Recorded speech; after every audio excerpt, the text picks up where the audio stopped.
Hey everyone, welcome back to the most interactive wrestling show on the interweb. Welcome back to Wrestling with Omer. I am, of course, your host, Omer Q. It is October, there we go, I almost said August, time's flying, October 14th, 2024. I just got back from Seattle, Washington, where I had the chance to witness the worst moment in wrestling history as the American Dragon, Bryan Danielson, one of the greatest, if not, in my opinion, the greatest of all time, wrestled his last full-time match. I'm going to talk about my feelings on the matter. You want my full review of the pay-per-view that's up on the channel, so be sure to go check that out if you want that. I'm not going to be going through each and every single moment here as I try to plug in my charger. But we're going to be talking about it. And look, hey, if you guys want to leave a chat, you guys want to leave a super chat, it's a fan engagement show. Best way to support, best way to get your thoughts out, and best way to keep the show going is to just let me know what you guys want to talk about. Huh. Espresso tastes weird. It's okay. I got water too. But let me know what you guys thought, though, of Wrestle Dream. Be sure to hit that like button. Subscribe if you haven't already done so, and hit that notification bell. Just, I guess, overall thoughts of Wrestle Dream as a pay-per-view. It was a bit of a different tone, obviously, than the traditional AEW pay-per-views, and I think it was that in a good way. Usually, AEW pay-per-views kind of leave you in a state of, satisfaction, jubilation, and being there live for this one was a very interesting experience, because usually after the show ends for AEW pay-per-view, the crowd, when they're walking out, it's chanting, people are happy, people are jumping up and down with excitement, something big may have just happened, there was a world title change, whatever. This was not that vibe. I think this is probably the I'm not going to say deadest in that, oh my God, people didn't care about the finish. I think people cared about the finish. And for that reason, people were pretty sad. And I think that's one of the few very rare times you'll see a crowd leave an AEW show, specifically, like, very sad. It's almost as if, I was talking to someone about this, and it's like almost as if, like, when you go and you see, like, a horror movie or a thriller or something, it kind of gave me that vibe, where it's like you watch it and then you're just kind of like sitting there like processing, all right, what just happened? Like it's a dark ending or something, like, all right, well, what just happened? It's almost like that was happening throughout. And like the silence, man, the silence when Bryan lost, it was, you could hear a rat piss on cotton, as Ray Lewis would say. But that was a crazy experience being there live. Obviously, Bryan Danielson, as I've said before, is my favorite wrestler ever.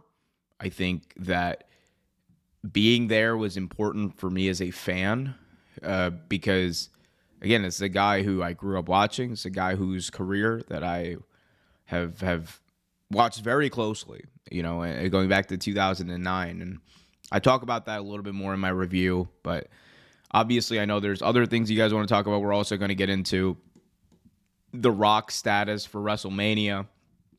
A lot of talking about that. A lot of, insinuations that he will be there, he won't be there, maybe he'll be there, he might have a movie coming out in early 2026, all this kind of stuff that's been thrown around there. Rock even like weighing into the quote BS reports about that.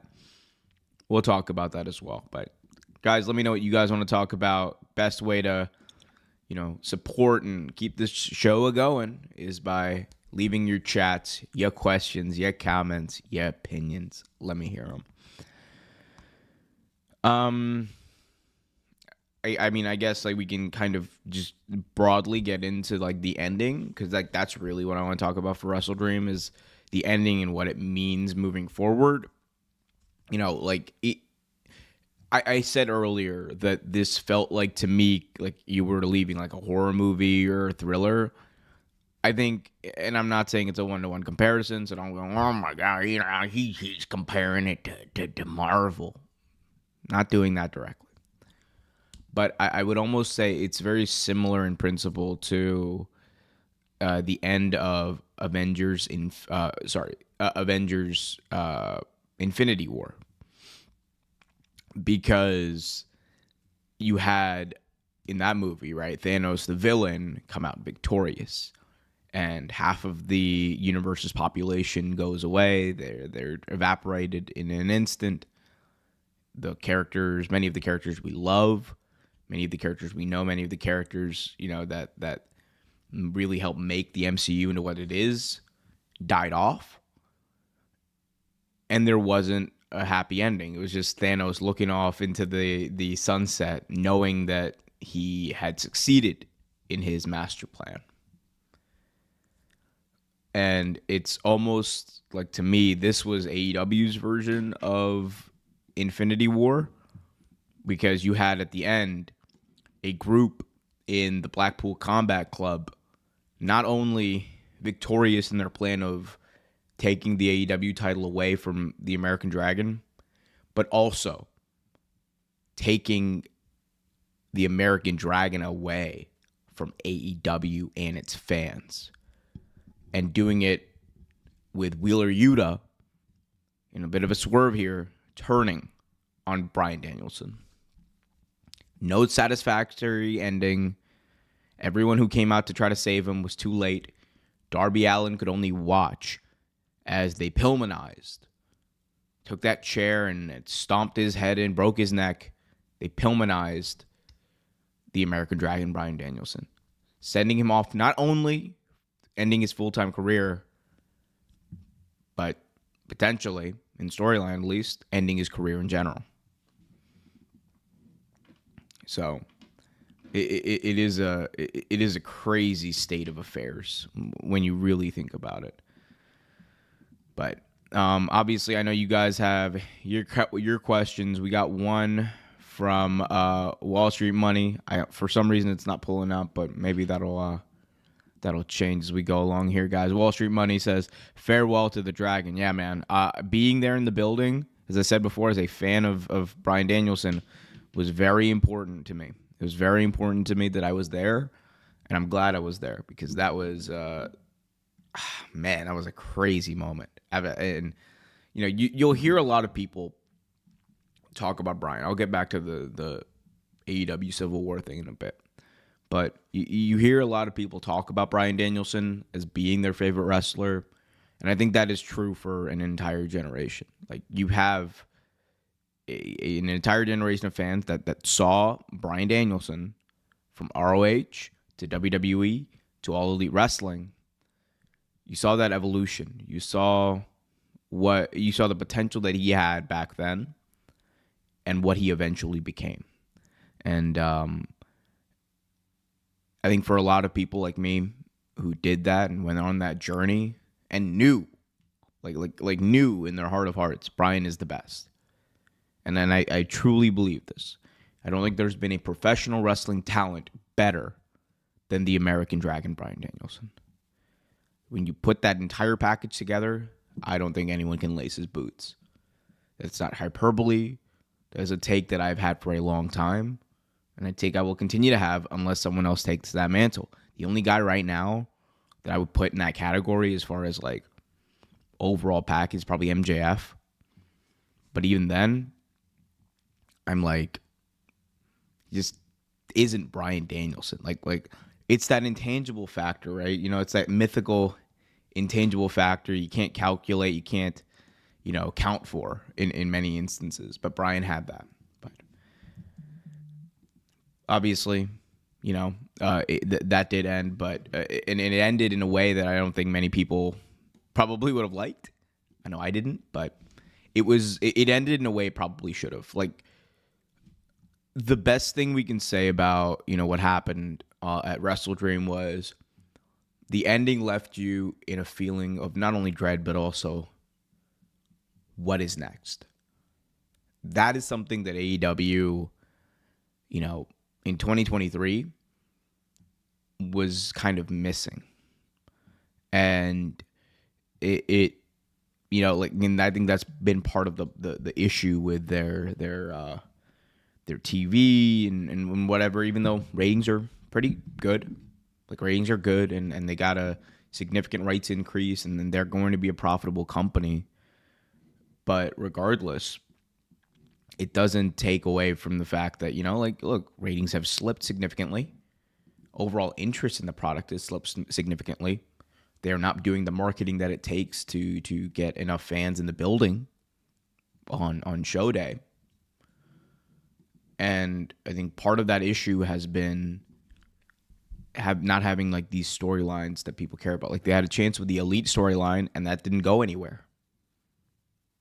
Like, we're still kind of wondering, okay, what's the EVP's gimmick? Are they just like, okay, they're just kind of the boss? Is that it? Did Christopher Daniels retcon this? I mean, like, whatever the Invasion, the Elite were trying to do, I'll say this much. I mean, Moxley and the Blackpool Combat Club have done it better. They've done it significantly better. And I think with the Elite, it's kind of weird because I think they were probably just waiting for Kenny to come back. I think that's what they were trying to do. They're just waiting for Kenny to come back. They're in a holding pattern. And if that's the case, why do we have two Invasion storylines going like side by side? And it's not like, one is, or they're both as interesting as they should be. One is definitely more interesting.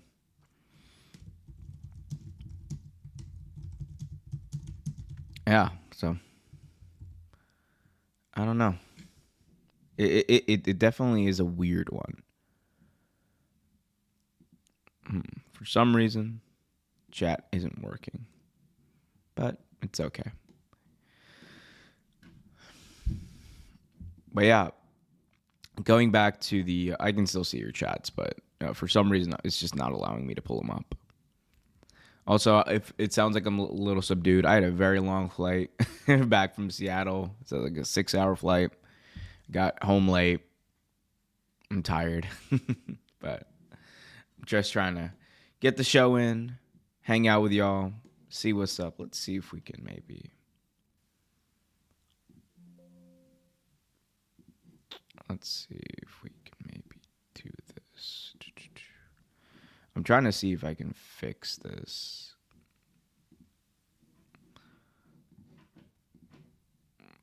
Here I am trying to fix this chat. I don't even know if I did that right. We're about to find out, baby. All right. How do I make this dockable? Well, we'll figure it out later. It's all good. But the other, like, I mean, going back to like the Civil War thing, like, anyway, all that to say, I do believe that the storyline they have with the Blackpool Combat Club right now is by far the most interesting Invasion storyline that they've tried to run with. Even like going back to like the New Japan one, they kind of teased for a little bit. This is the most interesting one, and obviously, like the big thing that everyone wants to talk about, that everyone wants to, like really get into is Shane McMahon going to be there? And while I am not, one to poo-poo that line of thinking, and I am not one to say that, like, hey, we need to get him in right now. The more I think about it, the more I'm kind of like, hey, maybe you don't need Shane. And that's not me saying he won't show up. I do think that there's a higher likelihood that Shane shows up than not at this point, just from my view. But I also don't believe that he would be necessary. I just don't know if like he needs to be there, right? Because there's the idea of like, well, what if they just run with what they have now, right? What if they just say, okay, We have John Moxley. We have Marina Shafir. We have Claudio Castagnoli. Like, do we really need um do we really need like these other people? Do we really need Shane McMahon? Do we need the outside people to come in? And for me, I'm kind of like torn because I'm like, like there's a way to do the storyline where like you don't really need Shane. There's a way to do the storyline where you just have Moxley like be the guy to try to save AEW. And I think in a way that's like a very compelling story because Moxley's like the guy we associate with AEW, right? Like he is the ace. He is bigger than American Pie when it comes to AEW. I don't know. I was thinking of something, but he was like he was obviously like one of the big like signings originally for AEW. He came in at a time where the company like really needed that buzz, and Moxley was a major part of that buzz. But it became one of those things where like, okay, we're waiting for Mox to I mean, we're not waiting for Mox, but like, we got Mox. What is next? What are we doing?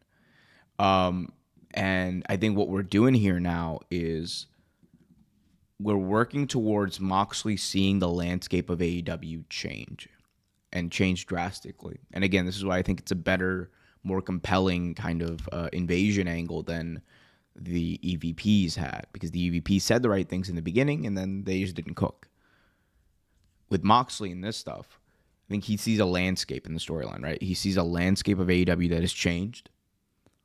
He sees AEW in 2023 especially go to like sports entertainment, go to things and do things that he felt like he was running away from. And what he's trying to do is restore what AEW truly was. And by doing this, right?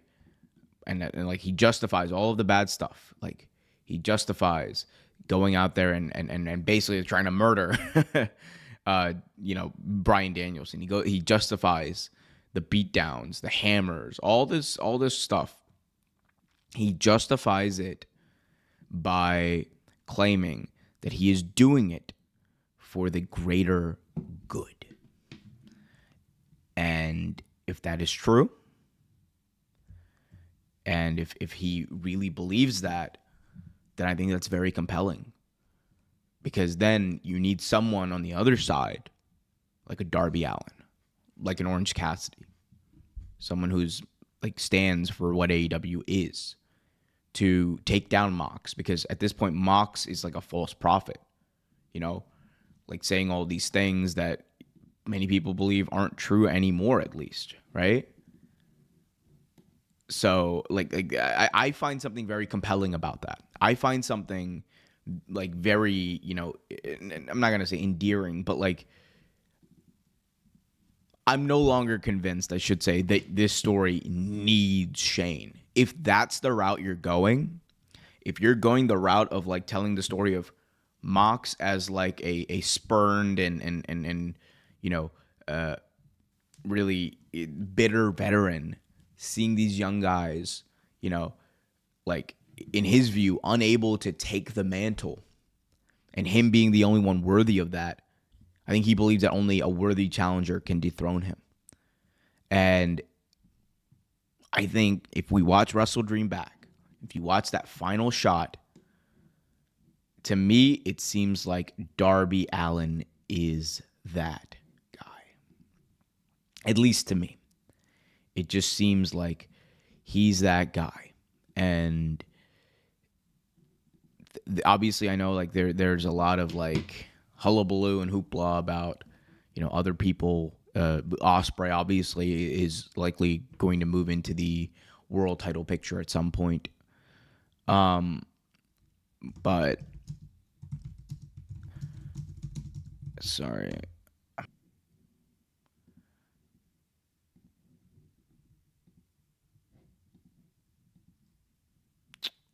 Let's see.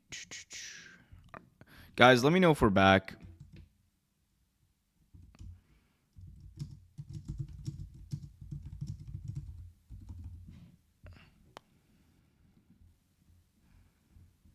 All right, I think we're back finally. Took long enough. Let's turn that light on. There we go. Ooh, that's bright. That's bright, baby. I don't know what the hell happened. Power went out. Maybe I was spitting too much. Everything seems smooth. I can't pull up chats for some reason still, but we're going to do it live. Thank you guys for bearing with that. What's up, Takara World? I see you in the chat. I see you. I hear you too, my friend. Good to see you, my guy. We got Devon Lewis in the chat. What's up, Devon? Top of the day. Your stream froze, bro. Hope all is good. Great video. Appreciate you, my guy. Guys, go check out his channel as well. We got Wall Street Money. Appreciate you, man. You've been there literally since the beginning of the stream. So we're back, though. Anyway, all that to say, I think, just going back to the Mox point, I think there's a compelling reason to have Mox, not as a part of the Elite story, but rather, or not as a part of the Shane story, which I still think could be great. But I think there's merit in him being, just his own guy, because he does represent what AEW originally stood for and the spirit of why people originally wanted to join AEW. So obviously, we will see what happens. There's so much to talk about there. Shinsuke Nakamura is making his pro wrestling Noah return. Who is he facing at Noah? Here's the thing, man. If you asked me 4 years ago, right, to keep track of everything that's happening in wrestling, easiest thing in the world. But now in between 3 weekly shows of AEW, 3 weekly shows of WWE. You have all, and plus all the news. I'm just man, I am cooked as far as the amount of wrestling I can intake. I think truthfully, there's going to be. I think the point is pretty close. I think January is when it's going to be where I just kind of watch what I watch. And I think what's going to end up happening is I'm only going to end up watching on a weekly basis 3 shows, and or maybe really even 2 or 3 shows. It's going to be Raw, it's going to be Dynamite, and if Shockwave on Fox becomes a thing, it's probably going to be Shockwave. Other than that, I don't think I'm going to be able to really weekly on a live basis tune in to the other shows. Even SmackDown, right? SmackDown being on a Friday night is already a dubious proposition for me to begin with, but you combine that with the fact that it's on USA now, and we all know, we don't know, but we all know that SmackDown on compared to Netflix and the beast that Raw on Netflix is going to be, we all know that is going to not take precedent when it comes to pro wrestling. We come on, we all know that. We got Takara World saying Willow Nightingale, Mariah May was a very good match at WrestleDream. I agree. I thought it, like I said, I thought it was probably the second or third best match on the show. And on a show like that had high work rate, that had really great matches, I think that is an outstanding, rating to give that match. I thought it was Mariah May's best title defense for sure. I think it was even better than her match with Toni Storm at All In. And it just goes to show you, Willow Nightingale, I spoke about this in my review video, which you guys should all check out. Thorough review of AEW WrestleDream. But I spoke about this in my review video where I said that, you have 2 people in Mariah May and Willow Nightingale who have shown extreme growth this past year. Willow last year, coming off of winning the Owen Hart Cup. There were a lot of potential there. There was a lot of man, she could be something really big. And I think her first singles title defense on a pay-per-view, she proved that she's going to be a major star and a major player for AEW moving forward. I truly in my heart of hearts believe that.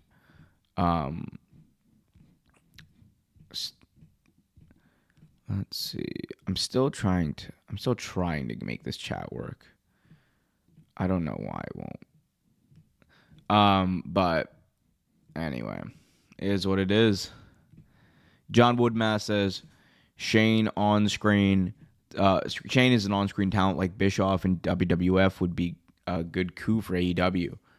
It would be interesting. I mean, I could see that. I could see Shane doing some on-screen stuff for AEW while, they kind of find a way to fit him in there. I think, if he is, the guy who Moxley's like referring to and Excalibur's referring to as like the puppet master and all of this, there definitely is some compelling stuff.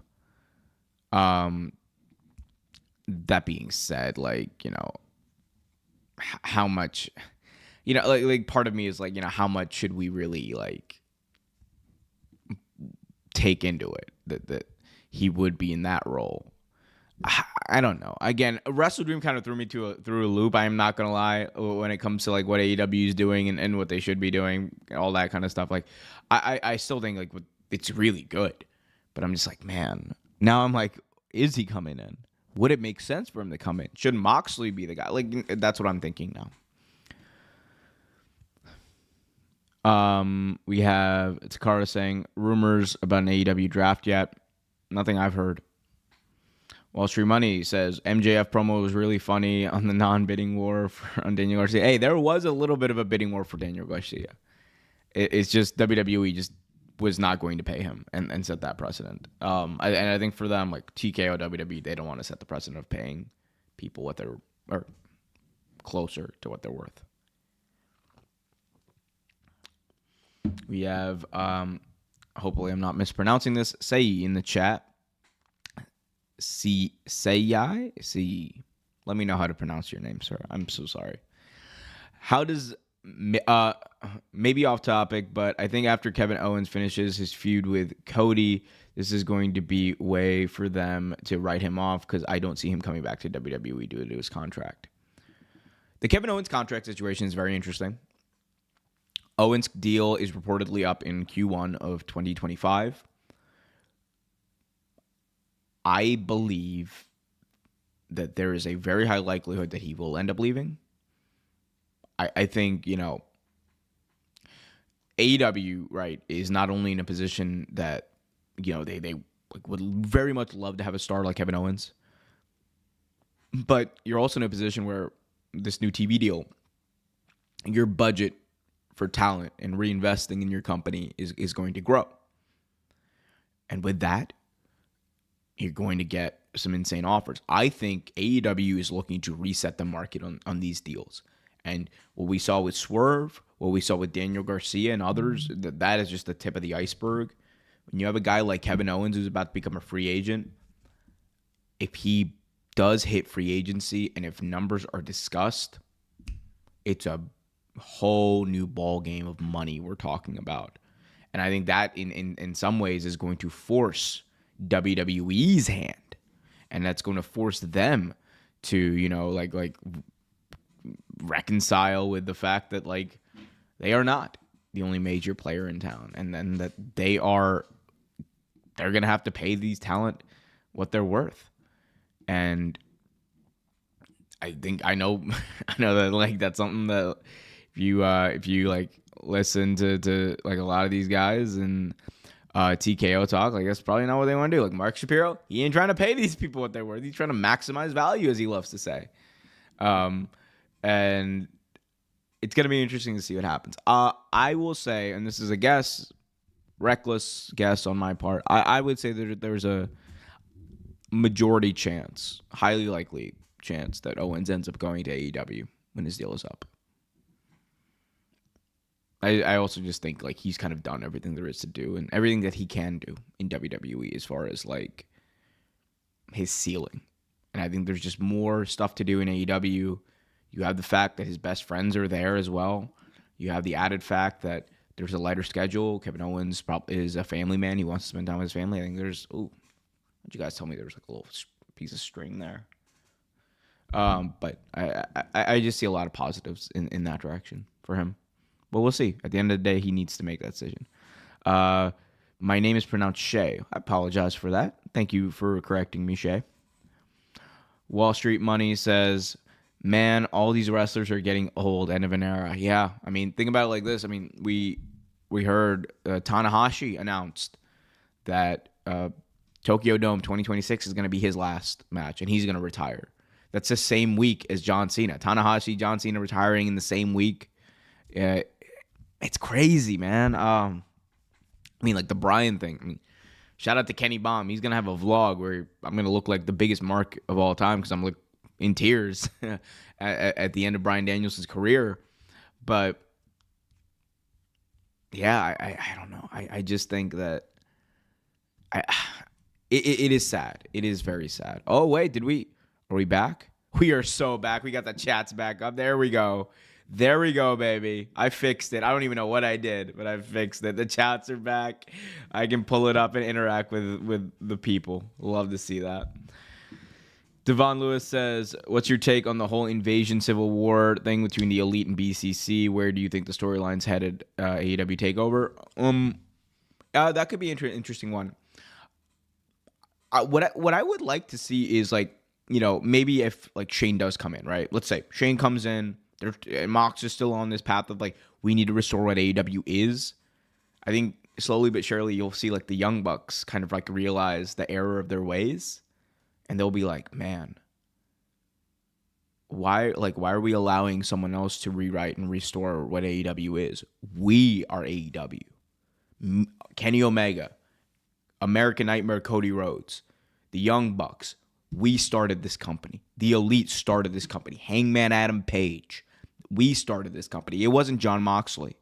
Before Mox was still jobbing out to EC3 on the house shows when AEW really started. Mox was out there, you know, like beer, smelly people when AEW started, you know?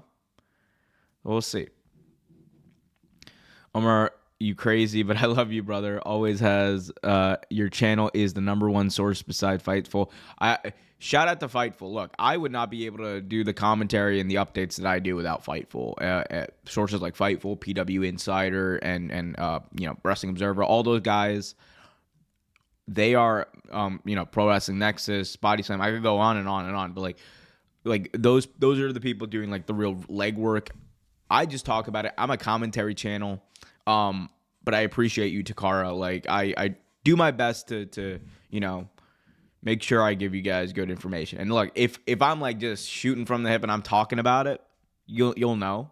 I will say that. But if I'm like saying like X reports that this is happening, you'll also know that. So I try to keep that communication clear. We got another chat here coming in from Shay saying that I'm going to keep it real. BCC definitely needs some more people if they're going to do a takeover, because just for those guys, in order to take over, you need a whole group of people. I think it's a bit of a slow burn. They just added Wheeler Yuta. I think they're going to be adding more people for sure. And look, a company-wide story where the lines are drawn, that could be big for them. That could be big. Do you think Jay White will get a huge push? Yep. I think he will be a singles champion within the first few months of 2025. I don't know whether it'll be international. I would hope it. Jay White winning the Continental Classic. That would be. Ooh, hold up. I think I just cooked. Jay White for Continental Classic 2025 for confirmed entertainment purposes. Nah, but shout out to Jay White. I do think he's gonna get a push. Whether it's the AEW World Championship, I think we'll see. But definitely gonna be a singles champion in 2025. I think for sure. I'm not gonna lie. I would consider putting Ricky Starks for a little bit. He's in the company on the BCC because it matches the current frustrations right now. He is. I agree. I agree that he would be good for this. I think Ricky's as good as gone at this point. I don't think AEW want him on TV. They've made that abundantly clear. I don't. And look, Ricky's waiting. He said this on a recent interview. He said, "I'm ready. I can't tell you why I'm not on TV, but I'm ready." So I think at this point, like, it's just whenever Ricky's contract is up, I would expect to see him pop up in WWE, and he is going to be a major player for WWE. Believe that. What do you think of Swerve's promo? Okay, yeah, let's talk about this. So everyone was talking about the idea of Bobby Lashley appearing at WrestleDream. I was saying that, like, I expected it. That did not happen. Instead, we got a pretty feel-good promo from Swerve Strickland, kind of reaffirming his love for Prince Nana, even though he's still out here shelling his coffee, selling kids, or selling weed to, people in the high school parking lots or whatever. Regardless, I think it is clear, right, that the night was going to end on a very sour note. AEW was aware of that. And I think had they had Bobby debut here and had him, show up, it probably would have been the wrong decision for two reasons. Number one, given how somber and bad things ended, it would have been a majorly deflating show to have, like, the hometown hero Swerve beat down by Lashley. And number two, like, we had two big major returns on the show already. Adam Cole, who hasn't wrestled in over a year, came back. MJF, who took a couple of weeks off to film Happy Gilmore 2, came back. So, do you want Bobby's debut to get lost in the shuffle of all of that? Combine that with Bryan Danielson's final match? No, you don't want that. I think they probably made the best decision they could, and that is, like, let's hold off. Let's make sure that we do this right. Let's make sure that when we do this, Bobby Lashley is more of a focal point. And it's not just, oh my God, Bobby. Like, oh God, don't do the Vince McMahon impersonation. It's bad. Damn right. Devon Lewis, you are 100% right. Get the likes up on this video. Also go subscribe to Devon's channel, man. He does some good work over there. I think once Ricky Starks joins NXT, I'm expecting 1 million viewership guaranteed. That's what Tony Khan is aware of. He can, the guy who had Dynamite on 800,000, Collision 800,000, Punk left. I don't think, this is not me trying to drag NXT before you guys take it that way. The ratings for NXT, like, the ceiling is out there. The ceiling is, like, right around, like, that 900,000 number. Barring, like, something extremely major, like if they have, like, a night where, like, Cody, The Undertaker, like, they stack it up, sure, they can probably hit, like, close to or maybe 1 million. I just do not think that they're gonna hit 1 million on average. NXT, that is, and that's not a statement on the product. It's a statement on and an indication of what television is at this point and what CW as a network is. NXT is their highest rated show.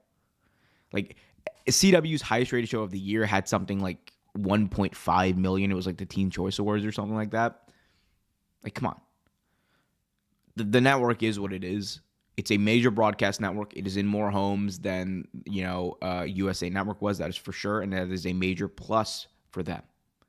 However, when we're talking about live viewership, CW lags behind compared to the other major networks. It is not as established as a Fox, an NBC, or an ABC. That's just the truth. Or a CBS. So, with that, I think 895 was like the ceiling. Probably like 900, 950 is like the ceiling for them. They'll probably average out somewhere between like 700 and probably like 700 to 750,000, which is a great number. It's a great number for them. It's a great number in general. What's the ceiling for Dynamite? Pretty soon I won't have to care because it's going to be simulcast and ratings will be meaningless. And I'm going to be very happy about that. I'm going to be so fucking happy when that happens because I used to like really enjoy the ratings breakdowns that I did because a lot of it was really like, breaking down key demos, the business, and how it impacts things, and all that kind of stuff. It was fun. Over time, it kind of got into this cat and mouse thing. Oh my god, don't look at the ratings are down. The company is gonna die and all this crap, right? There are indications that ratings give you about business for sure. 100%. AEW, the popularity has waned significantly since 2021. And they have just not adapted in their marketing or, their outreach to fans. So that's just point blank. And the way they communicate is insane. They did not emphasize Title Tuesday enough to people. They are not advertising matches in advance. They are the things that AEW used to be very good at, buttoned up at, hey, this time, this place, this network, this match. It used to be very clear, very buttoned up. They used to be on top of it. And I think they've gotten used to, at least the indication and the way they produce now compared to then, they've gotten used to just being they're doing what they're doing. We're doing what we're doing. We're just going to coast and we're going to get what we get. And they kind of expect success to follow. You have to work for it a little bit. You have to tell people, hey, if you're going to be in Louisville, Kentucky next week, Mercedes Moné versus Willow Nightingale for the TBS championship, or, John Moxley versus Kenny Omega, whatever. You have to let them know what's going to be there, who to expect to see. That way they will be interested. If you don't do that, and we know AEW is kind of inconsistent about highlighting stars and whatnot on their shows, fans are going to be a lot more hesitant to come forward and spend money and watch live. They still hit 1 million on DVR. Their DVR +3 numbers strong, but live viewership obviously has dwindled. And part of that, of course, is a product of cable ratings being very low, and TBS, TNT are I think not an outlier, but they're especially low when you compare to other cable properties. But still, it does not explain the drop off that they've had. Has been something 15%. That's a significant drop off. So what their ceiling is, it's as much as they'll make it. That's the truth. If you want me to be honest, their ceiling should be right around 800,000, and I think right now, actually no, that is probably their ceiling in this media market, and given the way they're currently going about promoting their shows. I think 800,000 is their ceiling, which is still a strong number. It's the top 3 number for the night in the United States. That's good. That's a very good number. That's a strong number for them. It's a strong number. To be a top-rated show on TV in prime time, that is really good. A top 3 rated show, that is really good. And that's precisely why they got this major TV deal. But doesn't have to be 800,000. But again, in January, this is all going to be mute because I'm cutting the cord on cable. I ain't paying for cable after that. Raw is going to be on Netflix. AEW is going to be simulcast on Max. I'm already paying for those things. Why would I pay for cable? That's another reason why I won't be watching SmackDown, because I'm going to stop paying for cable in January. So if it happens on SmackDown, I might have to watch wrestling. But that, I don't know if I don't know if we can watch wrestling anymore, though, now that I think about it. But we'll see. AEW needs that one storyline just to hit, and they'll be right on the right track. I don't think they have good writers, or maybe Tony is not focused on storyline. I think that I don't think it's one storyline, genuinely. I think part of it is they need their roster. They need their roster intact, and they've gotten back to that. They have gotten a lot of people who were out for extended periods of time, healthy, ready, back in there. I think it's not necessarily one storyline, but they need momentum.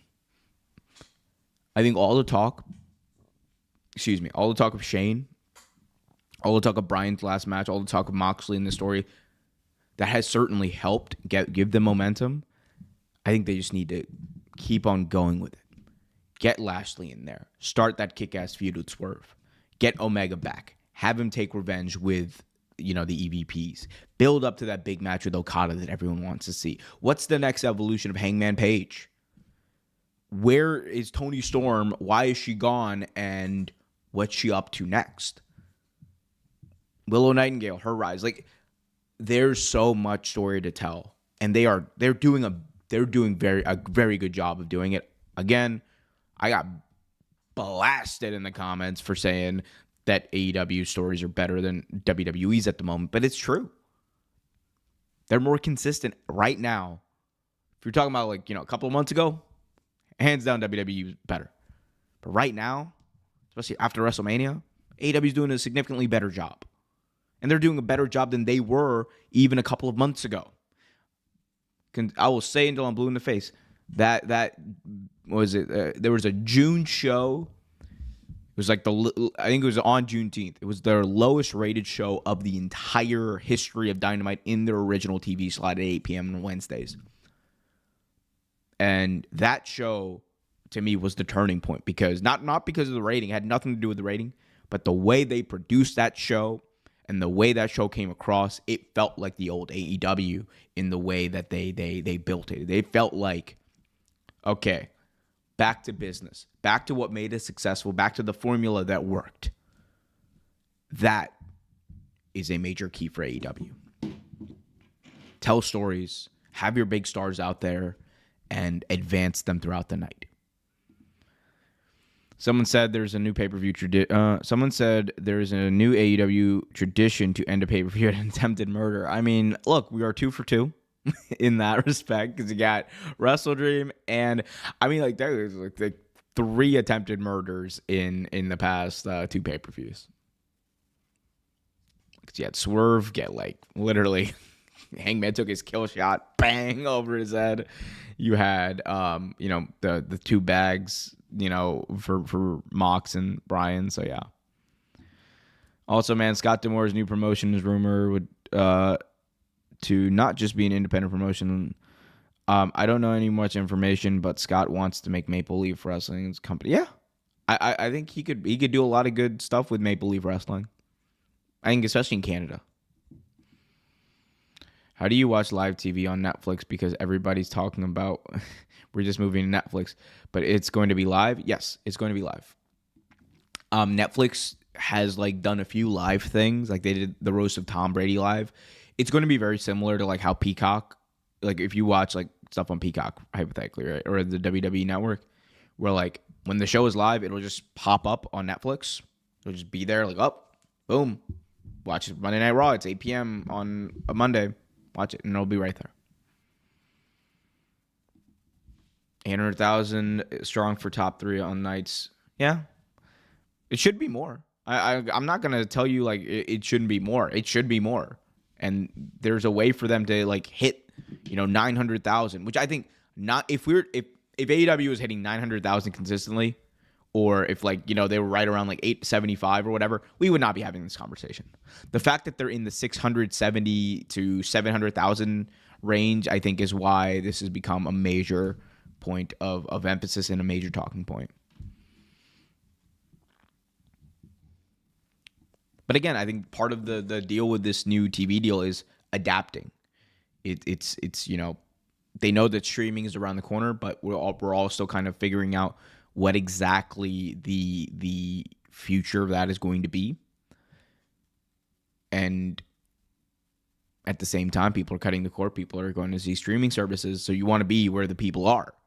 I think perfect way to do that is simulcast. Be on be on Max, be on TBS, be on both traditional and new streaming properties, and get a larger share of the audience. So we'll see what happens there. Guys, be sure to hit that like button. Can Shane McMahon draw 1 million? I mean, we won't find out. like genuinely, here's the thing. AEW TV ratings are going to be meaningless beginning in January, guys. They're going to mean very little because we're not going to get the Max number, just like we're not going to get the Raw number for Netflix. It's not going to be available because it's not going to be Nielsen. It's Nielsen is not collecting data on Netflix, and they can't collect data on Netflix. So we won't know. Can he? Maybe. If they advertise it, and say Shane McMahon is going to be here next week, Wednesday, 8 p.m. with a major announcement? Sure, I think they could. But again, I don't know if that does happen. I don't know if that's how they do it, and I don't know if that's what they have planned. Because someone explained to me how Adam Cole is a face and MJF runs from him when it was Cole who that first cost MJF's title. Okay, first part. How is Adam Cole a face? I think it was a similar thing. Like, to be honest, it's a similar thing with Roman. Because that was like one of the first things I asked. I was like, oh, so Roman's just like a face now? But then I'm like, okay, he went away. And the dynamics of what were happening on TV while he was gone changed, right? And I think it's less of like it's less of like, Adam Cole changed or Roman Reigns changed. It's more of the fans' perception of what was happening kind of changed. Because MJF has always been a scumbag, right? He by his own admission, he was always a scumbag. And he proved Adam Cole to be right and correct. Because in Adam Cole's absence, MJF returned to being exactly who he was. That guy who held that belt behind Adam Cole and was about to hit him with it. MJF proved that Adam Cole was right for turning on him. So he's coming back and he's like, hey man, I was right. And now y'all finally believe me. Let's go. In the same way that Roman came back and, obviously Roman's just going to get a big pop anyway, but he was clearly a bad guy when he left. And he was a bad guy for years, doing horrible things to people. But now he's on a redemption arc. And I think there's a story to tell here with Adam Cole to be on a redemption arc too. So that's what I think. And I think it makes sense. Because, let's be honest, man. I do not need Devil Adam Cole coming back and be like, I'm never done the level of the Devil holding that match. I don't need that. Give me face Adam Cole. This is good. I'm fine with this. Both of them are in the domains that they know and they are both successful at. And I think we're good to continue this story. I'm interested to see what happens. You notice AEW stopped doing the ECW Lights Out entrance? Yeah. I think it got overplayed. It definitely got overplayed. They should still do it. But I would leave it for major... I would do it for major people. Or if you really want to pop the crowd, but or do it every once in a while. Don't do it they were doing it way too consistently for me.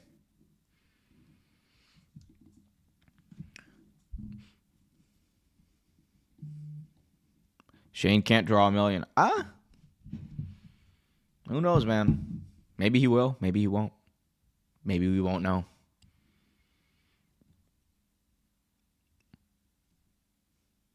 Guys. Oh, we got John Keegan in the chat. What's up, guys? Good. What's up? Good to see you, my friend John. Hopefully you're doing well. I think you had another chat in here. Any more news about Shane McMahon? When's he showing up? No big update. No major story about that. I still think if he does show up, it is going to be at World's End. Maybe it's just me manifesting that, but I just see World's End being the time. TV deal starts in January. You want to hit you want World to literally end. Boom. It's a big bang in some ways. I'm not gonna lie, I could see Edge being a part of the BCC movement because, especially with him as a heel, I think I see it the other way around. I see Christian as part of the BCC movement, and then Edge being like, "Come on, what are you doing?" And maybe that's how we get Christian Cage. And that could be interesting. Nick Wayne and Christian Cage joining the BCC. And then, you have Nick Wayne kind of turning on Christian and Edge picking him up. And they defend AEW.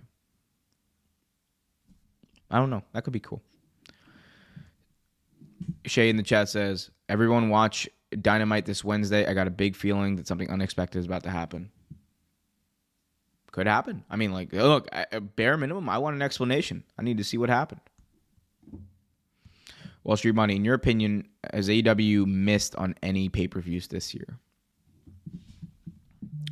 I mean, we can just run through them real quick. Revolution, certainly not. That was, again, I think that pay-per-view is probably the best thing that Tony Khan will ever produce. Like Sting's last match specifically was like the best thing he will ever produce. Like, it is perfect. But you have that. So you have Revolution. After Revolution was Dynasty. That hit. That was great. Double or Nothing, which was great as well. And then we had Forbidden Door, which what was Forbidden Door? Yeah, oh, nah. Forbidden Door hit. Forbidden Door hit. All in hit. All out hit. Wrestle Dream. Some people will say that it missed. And I understand that. But I think Wrestle Dream is one of those shows where, like, and we'll find out if this is true or not, but, like, I would hold reservation on it just for a while, because I think it was one of those shows that, like, ended the way it did because it's leading into something else. And it was kind of like a necessary, like, flat, quote unquote, ending. I would say no. I don't think they've missed on a pay-per-view. I mean, even that guy, I don't think WWE's missed on many pay-per-views this year. Like, I mean, Backlash was dog shit, but you know, like WWE's done a good job with pay-per-views. I wouldn't even I mean, here, I'll even go through WWE's because I don't want to be WWE. They do good pay-per-views too. I'm like, I know. Oh, actually, no. Royal Rumble did not hit for me. No. We'll actually start there because the first pay-per-view of the year, that did not hit for me. I thought that was a very... Yeah, so Royal Rumble didn't hit for me. Now I'm going through WWE. Elimination Chamber was good. That hit. Stand and Deliver was really good. WrestleMania obviously was really good. Backlash France, I thought that was good. Fine. I'll just say it was good. Didn't watch King of Queen of the Ring, so I can't say. Clash the Castle, I thought was really good. Money in the Bank was dog shit. Don't let anyone tell you otherwise. That show was bad. The one miss so far. Two misses so far. SummerSlam was fantastic. Bash in Berlin was good. And Babylon was terrific. So, 2 misses for them. Even then, that's what it is. Bad Blood did not hit for me except that last segment in Hell in a Cell match. Oh, yeah. Hell in a Cell was fantastic. I mean, Hell in a Cell was what made that show. It was Hell in a Cell, getting to see Roman, and, you know, The Rock's return. That was it. But that was enough. I think people got their money's worth. Unless you're one of the people who paid, like, $8,000 to sit, you know, in the same seat that I was sitting in for, like, $200. Oops. Why AEW doesn't put its TV shows in smaller venues. Pay-per-views are attracting nice crowds, but TV shows would look better in smaller venues. I think that's probably a strategy they should employ moving forward. I think part of the reason is, you know, the facilities are... Okay, here's the real reason, right? From a logistical standpoint, AEW, with their current setup and their stage and everything, it just works better for a larger venue. They can scale it up, scale it down, do whatever they need to do. But their stage right now, like, they need that. A lot of smaller venues also just don't have the power, like the electrical power or those like sources of electrical power that they need to power like all of the LEDs and all of the trucks and all that kind of stuff that AEW have, right? You also have, you know, the factor of like the facilities for both the fans and the wrestlers backstage, like in some of these smaller venues, just not being facilities where you can host TV. So I think those things kind of play a part into it. And when you break that down, like the number of smaller venues that have those capabilities that are accessible to people in these markets, it just dwindles and dwindles down. That's why they run, you know, 10,000, 20,000 seat arenas. I agree. They should look into smaller venues, and I think they should run those more consistently. But I think logistically, it's just, given where they are and how they produce your show, it's just difficult. Shay in the chat says, Bad Blood did not hit for me. Yeah, I read that. Wall Street Money says, WrestleMania this year was fantastic. I thought it was a great show.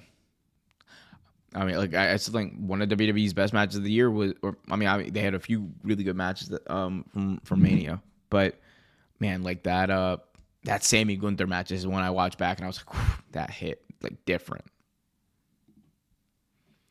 People have to remember something. Sometimes endings like Wrestle Dream you need to happen to keep you interested in the storyline, in the day-to-day program, and then maybe the next pay-per-view. I think that's exactly what it was. I think that's precisely what it was.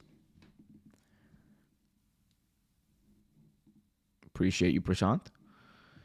Man. Guys, I could do this all day, but we're heading down the home stretch. I'm going to give it like about 4 more minutes, and then I got to head out. Take care of some other stuff. Probably post another video. Definitely post a video. So we're all about posting videos here. Do you think is a few of the year and match of the year? What do you think is a few of the match of the years? I just almost dropped my phone. I have a list that I definitely need to update. Given what we saw, I mean, Ospreay, that triple threat has to be in there. That triple threat from Wrestle Dream has to be in there. Let me actually find the list. So this is the list as of. Oh my God, do I not have this? Jesus, how old is this list? I'm literally trying to look. I can't find it. I'm going back to like June. Match of. Okay, 2024 match of the year. This was last updated in. Oh, fuck, July. Oh, yeah, some updates to make here. Because right now, as of July, so a lot has happened since then. This needs to be updated for sure. But as of July, I have number 10 Anarchy in the Arena. Number 9, Ospreay versus Okada at New Japan Battle in the Valley. Number 8, Bayley versus Io Sky at WrestleMania 40. Number 7, Cody Rhodes versus Roman Reigns at WrestleMania 40. Number 6, Sami Zayn versus Gunta at WrestleMania 40. Number 5, Will Ospreay versus Konosuke Takeshita at Revolution. Number 4, Bryan Danielson versus Zack Sabre Jr. at Wrestle Kingdom. Number 3, Darby Allin and Sting versus the Young Bucks at AEW Revolution. Number 2, Bryan Danielson versus Will Ospreay at AEW Dynasty. And number 1, Swerve Strickland versus Will Ospreay at AEW Forbidden Door. That is, again, as of July. Definitely a few matches that need to be added or considered here. Hell in a Cell. Gunther versus Damian Priest needs to be considered as well. The triple threat is going to be on that list because that might be top 3 for me. But yeah, I meant to say top rivalry of the year. I would say I would put Cody Rhodes and the Bloodline. Well, no. Cody Rhodes versus Roman Reigns / The Rock. that part of it. Basically, Royal Rumble Mania. And then Hangman and Swerve. Which I think is like generationally it is going to go down as like one of the greatest feuds ever. So that's that.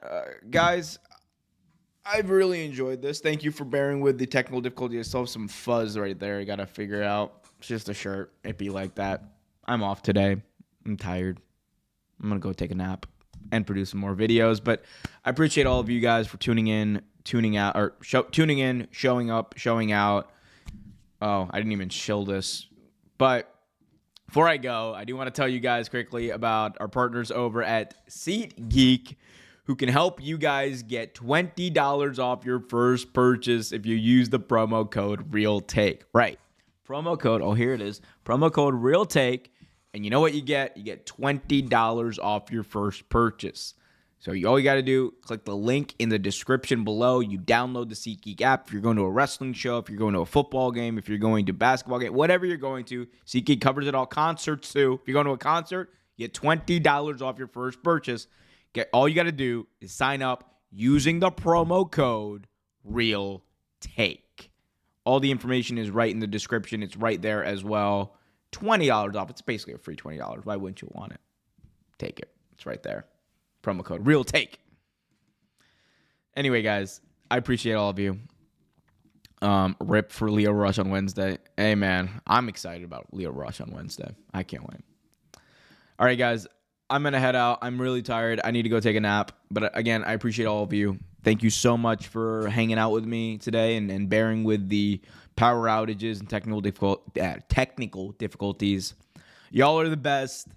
Until next time, be happy, be healthy, and as always, keep it real.